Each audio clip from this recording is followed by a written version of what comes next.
guys, you're Keen. I'm back in a video, and today we're going to be talking about Monday Night Raw. Hands down, this has to be the best Raw, close to it. Like, it literally felt like a Raw after WrestleMania, which I feel like shows and proves the fact that every freaking show, you need to have more women presented. Have them storylines, because for half of the show, it was women. Half the show was women. We just came off from a fire PLE with Evolution. So I think this just proves the point that us women's wrestling fans have been saying. Women draw. Women draw. There is something there. There needs to be more time put in for the women.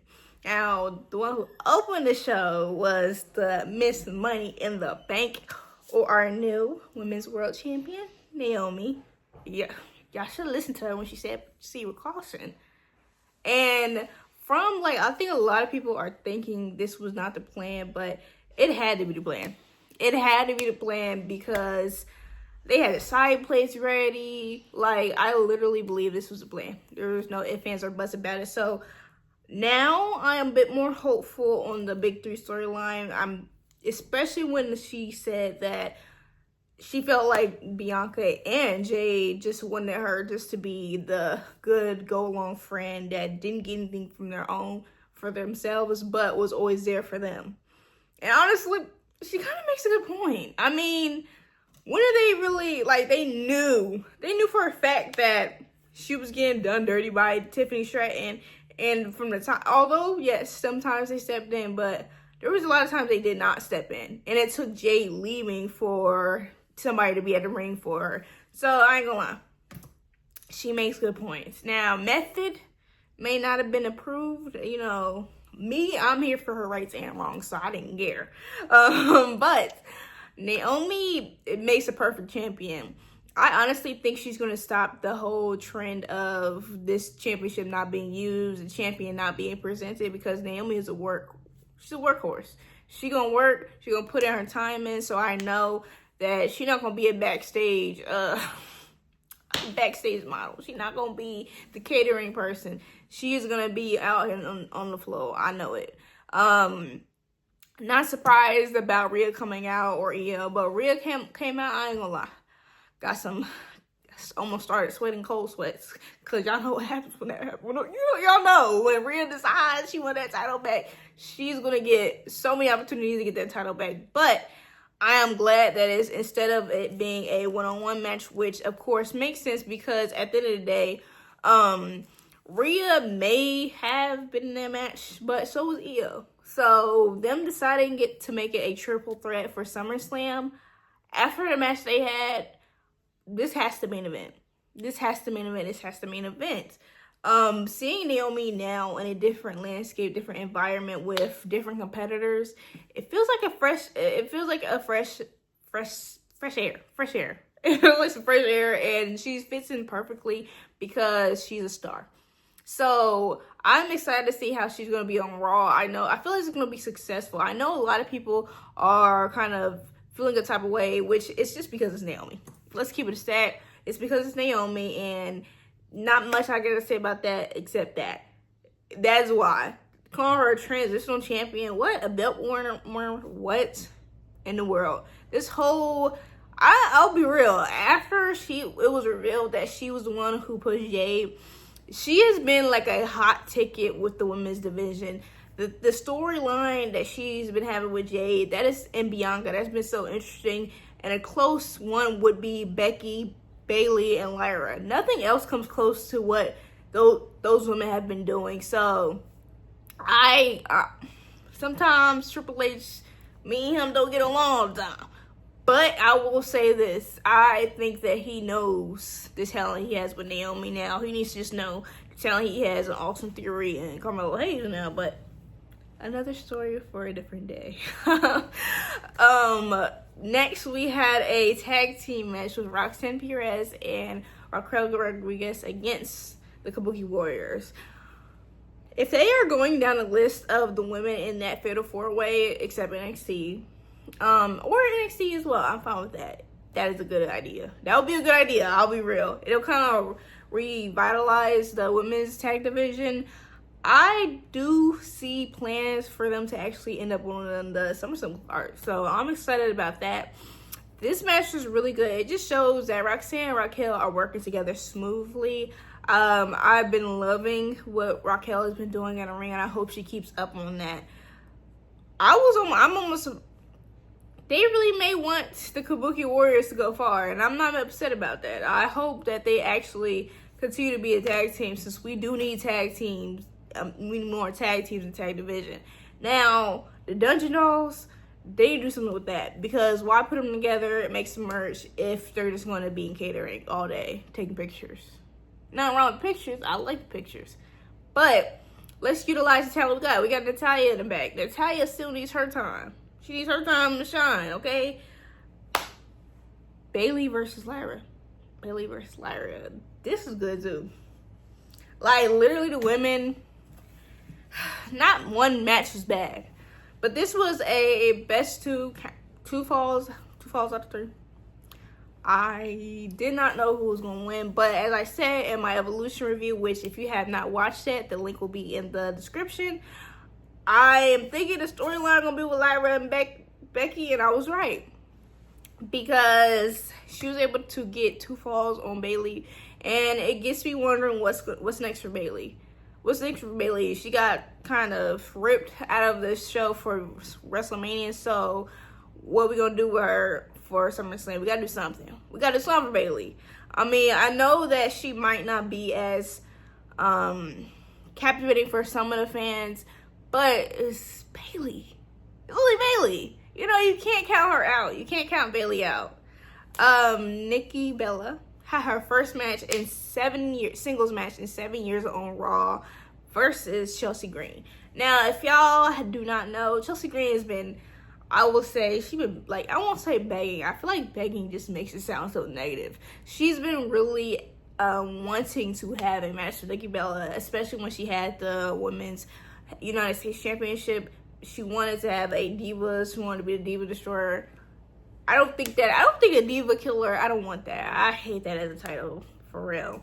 And Chelsea Green being the one, I think that's like, that should be reserved for a different type of character, not Chelsea's.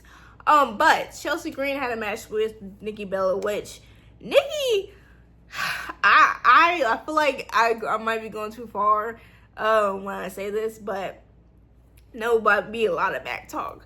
But I feel like when the older women come back, they understand the pressure they have to deliver, so they literally almost always are going to deliver. They almost always are going to deliver. And that's what we saw on Nikki. You could tell she's ready, she's hungry. And I'm seeing and I'm hoping that they're just trying to build her up back up to like a chance to get the title. Because honestly, if John can get a title, if people come and get a title, and if she wants to honestly be there and put her time in, why not put her in the title conversation? So I'll be happy to see that one. Of course, Secret Harvest was getting in the middle of that match, but it did not stop Nikki from pinning Chelsea Green, which you saw her try to go into the rack attack, which Muscle Memory, of course, she ain't had a match on Raw for a while, so she quickly went over and did the rack attack 2.0, which good as well. As I said, Michael Cole he said it as well, that Nikki has always been a powerhouse, so it's just only solidifies what I've been saying about Nikki Bella.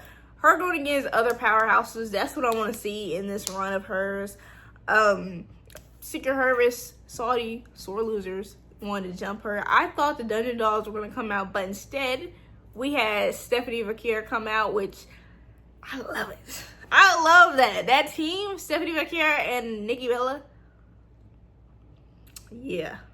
It's like for some reason, I don't know, like maybe they just, chemistry, honestly. That right there would be, that's a match I want to see. And that's a team that I like, that I want to see for, if y'all want to do a little tag team match once in a while, y'all can do that. That's what I want to see from them. Now, after the women had their time showing out, we went into a little backstage promo with Sheamus and Rusev. We're going to get another match with them, which, of course, we needed to have that. What really got me. AJ Styles and his Dominic Mysterio thing has been so funny. I hope they continue on kind of, working with each other out. I hope it's just not one match, I should say, because they seem like they have good chemistry with one another. Dominic Mysterio needs to be getting clear soon. I feel as though he will be, and they may set that match for SummerSlam. The gauntlet match. We had a gauntlet match for the heavyweight champion for SummerSlam. We had Braun Breaker, Penta, Jey Uso, and CM Punk. And LA Knight, my bad, bro. My bad. LA Knight,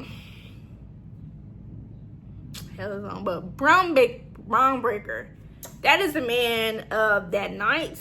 He really did his thing, which you can depend on Braun Breaker. I think with Seth Rollins being out, it's more opportunity for him to shine.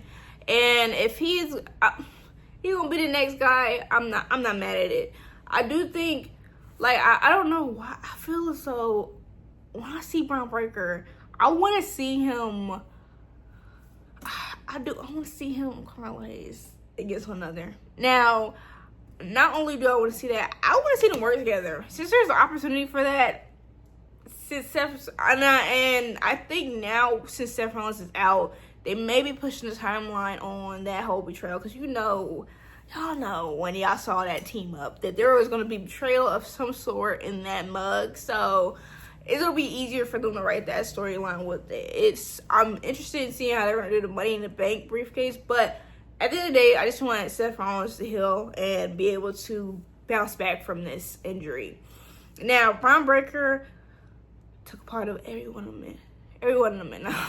I just lay it. Now, it was getting hard. It got hard for him at Jey Uso because he just went through Penta and LA Knight, which LA Knight kind of gave him a run for his money, and Penta did as well.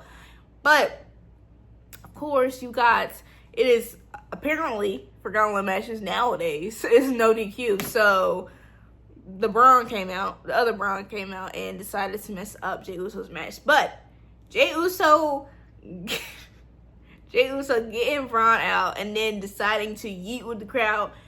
That is who's doing that? Now that was a nice way for them to give Braun the time to rest. But this whole yeeting thing, I know y'all tired of it, but I'm not. Especially with how entertaining Jey is. He gonna be able to, when he do that, I don't care, man. Especially he's doing it for the people in the arena. So if people don't get it, the arena is gonna be top blown off. Now, and it's, man, I was hoping for Jey Uso, okay, but y'all already heard about the rumors of last year. You heard about that. Heard about the fact that CM Punk was going to have a match with Gunther. And even with the other Braun trying to come in and mess that up, Jey Uso is here for his mans and help CM Punk out now to get that dub. Now. At the end, we all thought, you know what? Roman may be sitting out SummerSlam. He may be sitting at SummerSlam. Seth is out. What's gonna happen? At the moment where the Browns are upset, they decide to put out their anger. Roman Reigns, he sees his name, RR's. He sees, he gets the call and appears. He appears. He finally clocked into work. He finally decided, let me remind the world who I am. Now, I can go on a whole 15-minute rant about that OTC one, but I'm just say this. Are y'all trying to get ready for his shoes? Is that why we doing OTC one? Because other than that don't make sense. Original Tribal Chief 1. Y'all let me know how that makes sense. And then people are saying it's because QB1. At least QB1 makes sense. At least that makes sense. OTC 1 don't make sense, okay? I don't care if you're setting up for the potential Cody Rhodes, Roman Reigns 3. Don't set it up now, okay? Don't set it up now. Don't set it up now. I don't want to see that. I don't want to see QB. I don't want to see OTC 1 because it doesn't make sense at all. But that's it. That's all I'm going to say about it. But I don't want to see that. Stop it. What are we doing? No, that doesn't make sense. I know sometimes they think the wrestling fans is a little, but we not. We're not. We get it. Okay, y'all already told us original type of chief. Let's not. But Roman Reigns, that man, like, there is some things that you could say about the man and things I would say about the man. But one thing you gotta say, one thing you gotta give is that man has the WWE Universe in the palm of his hand. We are like literally, when that man stepped foot, it's like, all right, bruh, you got it, bruh. You ought to go, whatever, man. Hi, bruh, because he can literally commit a, like, did y'all see how crazy that crowd went?